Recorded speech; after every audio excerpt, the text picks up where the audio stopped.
Visite cet après-midi d'une délégation française dans les locaux du Conseil supérieur de la communication. L'objectif est d'accompagner le Conseil supérieur de la communication dans son rôle de régulation des médias au Niger. Je vous invite à suivre Salina Greno, chef de la délégation. Aujourd'hui parmi vous, donc au siège du Conseil supérieur de la communication, en compagnie de son vice-président qui nous a accueillis.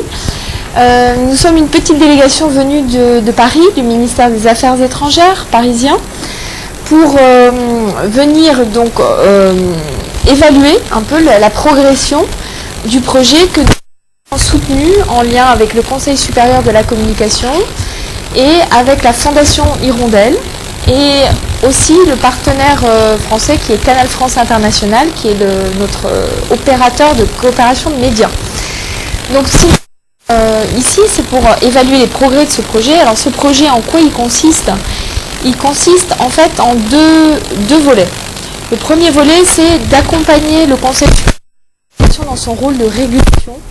Alors bien souvent, le public ne connaît pas trop ce que c'est que la régulation et se dit, oula, est-ce qu'un organe de régulation, c'est un organe de police des médias? Est-ce qu'il va donner des sanctions à ceux qui se comportent mal? Nous, éditeurs, à renforcer la cohésion nationale, à véhiculer des messages de paix, des messages d'unité. Et ça, c'est très important pour nous en France. Vous savez, on est très attaché à la liberté de la presse et de l'opinion. Et on a des organes de régulation des médias qui sont très forts. Parce que justement, c'est la garantie qu'on aura des médias de grande qualité, professionnels, et qui contribuent aussi à renforcer l'unité du pays. Donc c'est pour ça que notre projet vise à vous appuyer, et à vous appuyer plus particulièrement, Monsieur le Président, sur la partie qui concerne Zinder et Difa, donc une zone du Niger qui est particulièrement exposée à des discours de... Et donc nous, on voudrait contribuer, aider les radios communautaires. Et donc vous avez 25 ans d'existence.